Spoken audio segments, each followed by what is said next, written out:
Hi, my name is Mike and I am one of the education consultants here at The Profs. I've been working as a consultancy tutor as well as a tutor to help with things like A-levels and with university studies for many years, getting people onto the universities of their choice. I've been doing this ever since I started at university in one of my 4 different degrees in mathematics and sciences. So I've studied at the University of Exeter, Cambridge and Warwick, where I did 2 postgraduate master's courses. So education is a massive passion of mine, whether it be actually studying the content or actually helping people getting onto their desired courses. And the course that I'm absolutely ecstatic to be able to talk about today is the University of Oxford's undergraduate course in Biomedical Sciences. As with every course at Oxford, these are very competitive courses. Oxford is one of the oldest universities in the UK. For this particular course, if we look at the 2021 to 2023 3-year average that they have on their admissions page currently, only 8% of candidates for this course were accepted. It's not a particularly high number, I will admit, but actually, if you actually work with the profs, we have a really proud success rate of about 55%. That increases your chances significantly at getting into Oxbridge. So if you are interested in finding out how perhaps you could get onto this course, how you can perhaps maximize your chances of doing so, then please watch this video where I give my top 5 tips of how to get onto this course for biomedical science. If you do have any questions, feel free to give this video a like, subscribe to our channel, feel free to ask some questions in the comments section. We'd love to hear from you, and we always love to respond to questions whenever we can. You can also find details of our services in the description below, as well as our number if you want to give us a quick call. Now, my first top tip on getting onto a course like this, as with any Oxbridge course, is make sure you know what you're getting yourself into. You cannot just go into the University of Oxford for any one of their courses for the sole reason of living out your fantasy of being in a place kind of like Hogwarts from Harry Potter. That's not really what we want. What they're mainly looking for is academic interest in the subject. In fact, it takes roughly about 80% of your the content of your personal statement within your UCAS application. It is that important. So we want to make sure that you're going for the right reasons, you're very, very motivated, and you can handle high levels of academic work.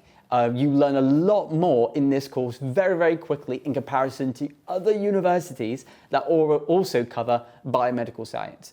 You also need to know as well the distinction between this and biology. If you're going in for a biology course, you're going to be looking at sort of organisms, generally speaking, not pertaining specifically to human beings. You're looking at every single aspect of biology in all life sort of across planet Earth. But if you're looking at biomedical sciences, you might want to perhaps go into pharmacology, or you might want to work in the NHS, because this focuses more on sciences surrounding human beings, human biology in particular. So make sure you know exactly that aspect of things before you go into a course like this. Now, another thing that I do recommend as well, this is my second top tip in terms of getting onto this course, is make sure you know the structure of the admissions process and make your preparations in accordance with the time that you have available. I say this because one aspect that is really integral to every single Oxbridge application is the reading. I get so many questions about this of what do I need to have read, what is the most important, and this is usually very late in the game. With Oxbridge applications, we usually make UCAS applications around about mid-October, but it can vary specifically on the course. So do double check this months in advance, not last minute. So you want to be able to start your reading earlier than later. I do not want to hear necessarily that perhaps you've read the blurb or the first chapter of a book and that's about it, and you've sort of got an idea of what it's about, and maybe you can have a discussion on it. The best conversations to have within an interview are going to be those which are fully comprehensive. So it's better to have read the text as much as you can. You don't have to fully understand it, but a substantial amount for you to be able to talk about and sort of facilitate an academic conversation on if you were in the middle of an interview. So that's something that is really, really important as part of the admissions process. We need that as part of the UCAS personal statement. We're going to be talking a lot more as well about other ways to facilitate or show your interest in the subject further. But other aspects of this course, one that I just mentioned, was the interview. You cannot go into an interview, assume you're very good at talking to people, and that's it. It takes a lot of practice and preparation, separate from the skills necessary to understand the content. So you need to be comfortable enough to be able to sit down with someone, talk about your interest in the subject, and if they asked you a question that was a little bit out of the box, you need to be confident enough to attempt an answer. You don't necessarily need to know the correct answer to a question, but you have to be comfortable enough to give your ideas of how to approach it. That's the most important thing that we want.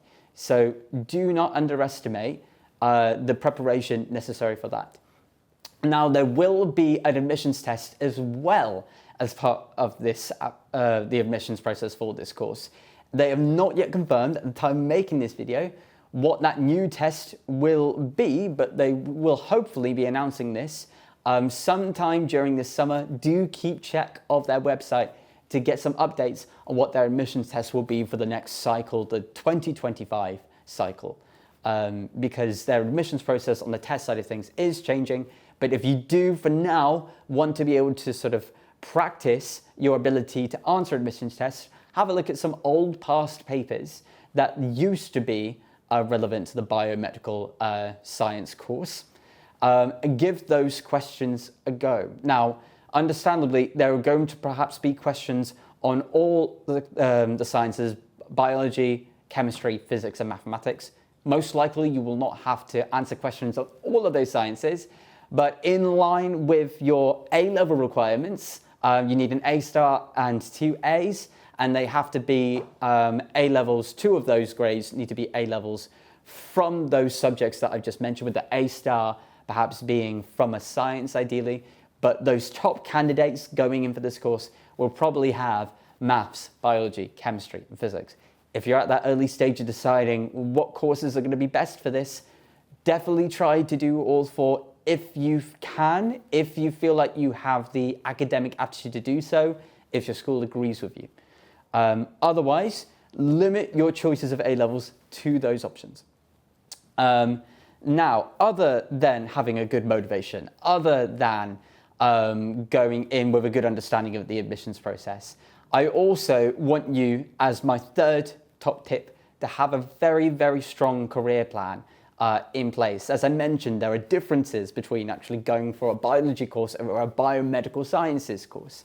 So what kind of roles might you want to go into? Well, pharmacology, again, is a very popular one. Discovering new drugs to be able to help people in medical scenarios is a really good reason to be able to do a course like this. If perhaps you change your mind and you want to transition into becoming a doctor, but you've come from a certain specialism, then mention that as part of your application. It's really important that you do.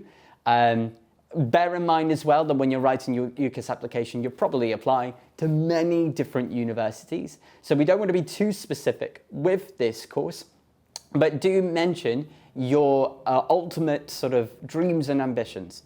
We usually say that we have a 5-year career plan, mainly because we don't just want to know what you're initially going to do after you finish, but also what you want to become one day and how you're going to get there. They're not going to accept candidates who don't necessarily have a plan in mind, and it's kind of good to go in with the intention of thinking like that you're going to be starting tomorrow, that you know exactly what classes, what modules you're going to be doing, and what sort of benefit they're going to have. We can't mention them in the UCAS application, but in terms of the topics that they cover, that might be something you want to base perhaps your reading on as part of your interest in the course. Talking about interest, this is really, really important. We go into tip number 4, and that is to do with showing and demonstrating your passion for the subject. The many different ways to do this. Again, we want to show this passion rather than tell this passion. There are many different ways that we can do it. So for example, reading is a really, really good example. We've already discussed that pretty much in depth. Another way that we can do this is perhaps if you attend conferences, maybe reading a few open access articles on these different things can also show a strong facilitation or strong level of interest within the biomedical sciences. Maybe relating that to sort of modern day issues is also a good idea. If you perhaps want to relate this to like maybe global pandemics, I'm not going to name names, that is perhaps something that you can talk about. I would do it with a little bit of brevity though, because you want to have the majority of space to talk about maybe the other ways you engage in these things. So for example, you attended maybe a workshop at a museum, which looks into like the history of the human body. Perhaps would be a really, really good idea. Again, this is a course specifically that focuses on human biology rather than general biology. Another grand thing to be able to do for this is going for a summer school. There is nothing like a summer school experience to really sort of broaden your integration with international communities, but also develop your experience in studying a subject beyond a strict curriculum. And you get to answer some really interesting questions naturally as part of those courses as well. So there are multiple ways that that interest can be shown, and use each one of those to your benefit. And my final point, it's again a bit of an unusual one. If you do have any extracurricular interests, we don't talk about them in a huge amount of detail. But if you are like achieving awards perhaps in sport or music in many different varieties, especially on the national level, we do want to hear about it. Oxford is a very competitive university, just as much as Cambridge might be. And it's great for them to be able to see that you are engaging in a competitive sort of mindset, not just in the academics, but in the extracurriculars. In fact, we call them super curriculars because they are that important. Because it shows that you can fit into the lifestyle of being at a university like Oxford. And that's something you cannot neglect in your application. It must be there, even if it is a very tiny amount. So that is all my tips for today. If you would like to get some more personal advice or more details on how to really maximize your chance of success in terms of getting onto a course like this, you can easily contact us. We have a massive team of ex-Oxbridge tutors on the consultancy team that will be willing to help you in terms of getting onto a course like this. If you are struggling with the academic side of things, maybe you need to boost your A-level results, we also have an amazing tuition team that can help with that too. So don't wait in order to hear about what services we offer. Do get in touch with us either through our comments section, maybe ask us a question there, and we'd be very much happy to answer those as soon as possible. We do have our phone number, which is just on screen now, if you want to give us a call about our services, or you can go into the description below where you can do a little bit of an investigation into what we offer yourself. But until we hear from you next, best of luck with your application.